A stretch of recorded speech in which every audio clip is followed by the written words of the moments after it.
Well, I know what one buddy's fixing to say. At least one of y'all. Yep. He's got the 44s out. There's a white hat. He's probably going to talk about Elmer Keith. And you'd be right, because we can't talk about the 44 Special and the 44 Magnum without mentioning Brother Elmer Keith, the guy that brought us the Magnum revolver and pretty much legitimized hunting with a pistol. The first 44 Specials that came out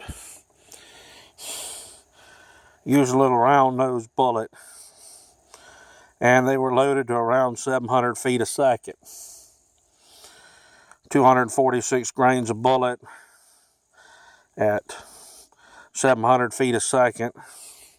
Well, that's not bad, but we can do better. And what Elmer was doing was he designed his own bullet. And this is the Elmer Keith bullet loaded in a 44 Magnum. This one's loaded to around 1,450 feet a second. This bullet has a flat nose, full width driving band, a heavy, deep crimp groove where you can crimp that brass in there to keep it from walking out. And it's got a single large grease groove. And this being a true Elmer Keith mold that this came out of, the grease groove is squared. He did not like the later on the round grease grooves because they didn't let you get as much lubricant in there. And the white hat, well, Elmer always wore a white hat, big one. He's about 5'4". He wanted to be kind of like Hoss Cartwright, but he was probably closer to Little Joe. That being said, he was also been documented to shoot, I believe it was a mountain goat at 500 yards with a black powder loaded 45 Colt. So I wouldn't say that to his face if he was standing there. The 44 Magnum was a result of guys like Elmer, Skeeter Skelton, hot rodding the 44 Special to get the ballistics they wanted. About 11 or 1,200 feet a second with a 255 grain Keith bullet. And later on, we developed the 44 Magnum. Now, I can't really talk about the 44s without mentioning hand loading, because number one, factory loads will beat the hell out of you. Most of the factory loads use powders that burn entirely too quick and reach the pressure points too fast, so you get a really sharp bite on the recoil. When you slow it down and you use some 2400 or some H110, even with this heavy bullet and sending it along at high velocities, you can make it a very controllable, very shootable pistol. Let's get a little closer here. The Keith bullet has been around. I think he perfected it in the late 20s, early 1930s. And this bullet was one that was set up to hunt big game with and to shoot long range. Now, the furthest I have shot a Keith designed bullet is about 200 yards. And it shot well, and it did exactly what it was intended to do. This bullet does not depend on expansion to have terminal ballistics. It depends on that wide, flat nose and the design of the bullet. What we get into with hollow points We'll move this off. This is a 200 grain spear bullet, and it's loaded in 44 special brass. Now, you can shoot 44 special in any firearm chambered for the 44 magnum.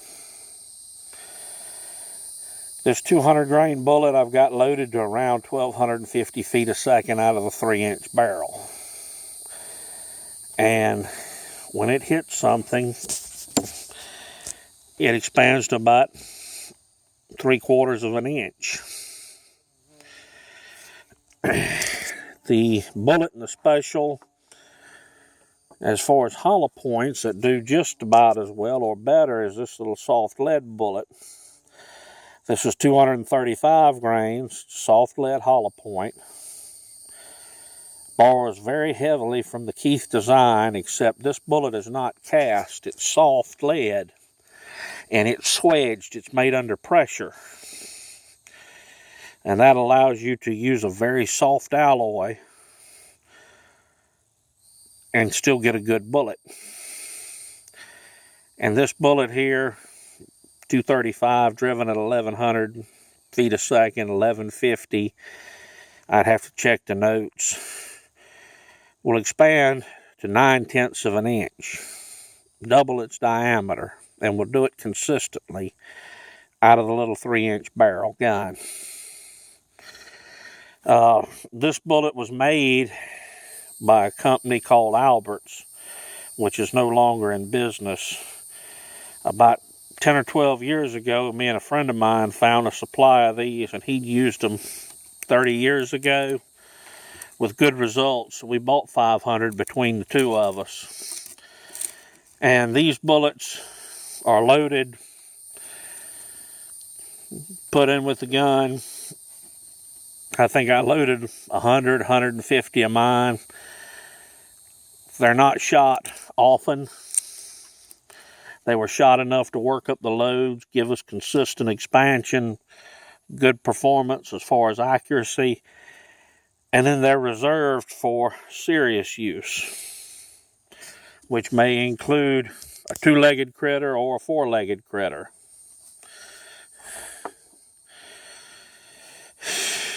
We have a favorite here.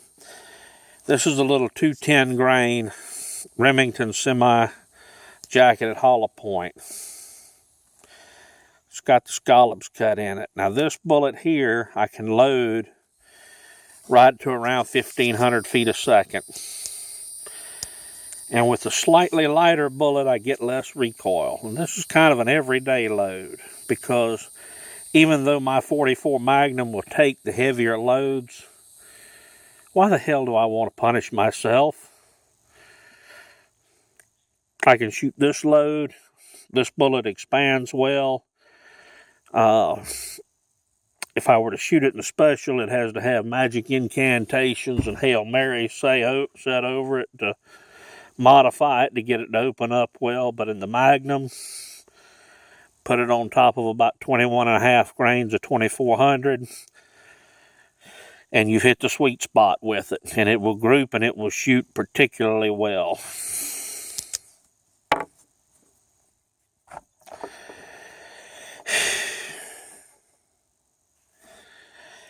I think I'm going to talk about the snake shot first. Now this is just a spear capsule loaded with number 9 shot, loaded into 44 special brass.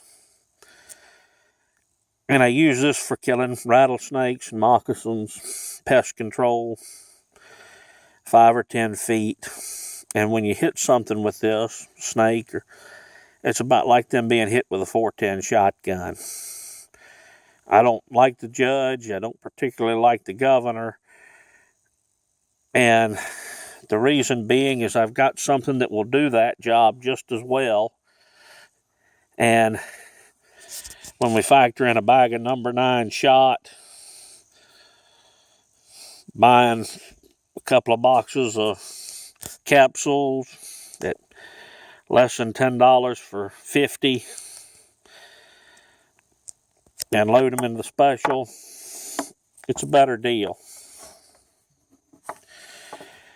Another spear bullet that I'm fond of. This one looks like the Albert's bullet. Looks very similar to it.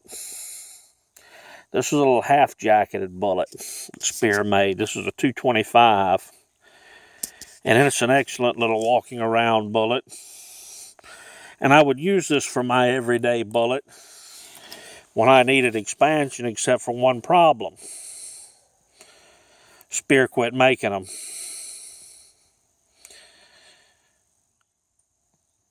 So these bullets here, even though they're very accurate, they're one of the most accurate bullets I've shot. I've shot them 225s in the 44. I've shot 210s in 41, 146 and 357. Across the board, this design is accurate. It's just no longer available.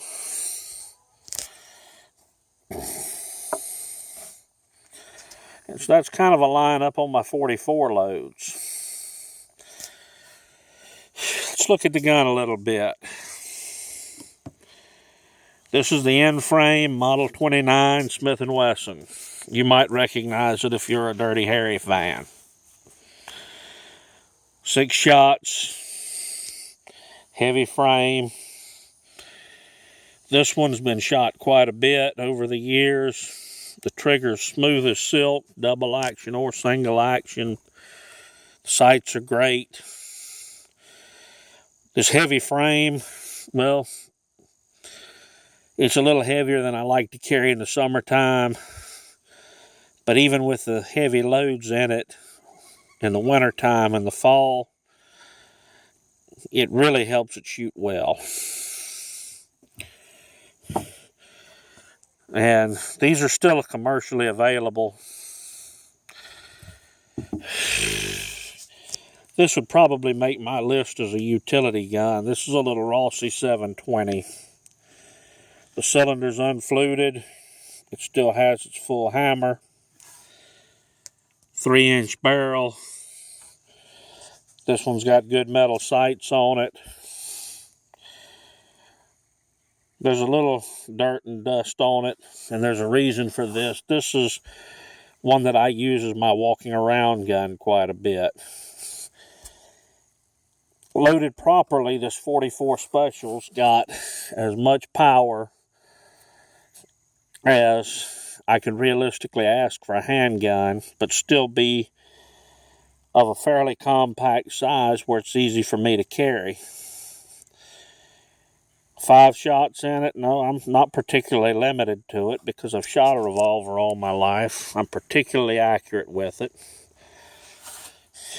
And it's not going to take too many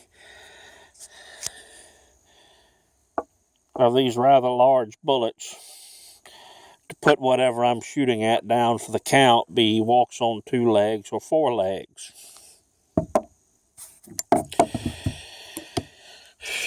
Now that being said, just about everything I shoot in the 44 is hand-loaded anymore.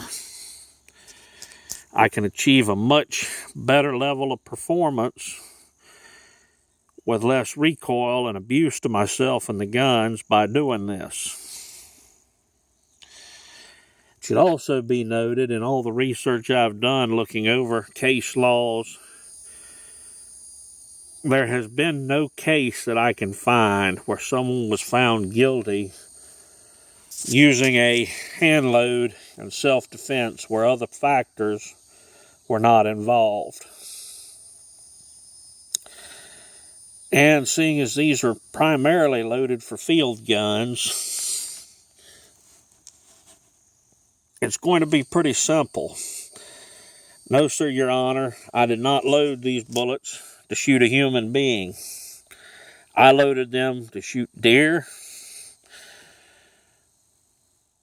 pests, hogs, whatever else. If I ever had to use these guns in a self-defense shooting, what I'm probably going to do is have the lawyer articulate something like that.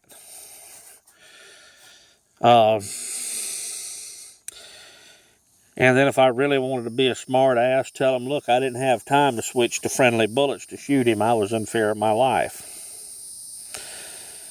But no, No one has ever been found guilty strictly on the matter of using hand loads for self-defense. There were always other factors involved. And like I said, these aren't loaded for self-defense. They're loaded for field work. Well, this has been kind of a little overview of the 44s and a little of the history and some hand loading, and we'll tip the white hat to you and say farewell to Brother Elmer. There's a reason I refer to him as that. Elmer also was a Mason. And we will see y'all later on.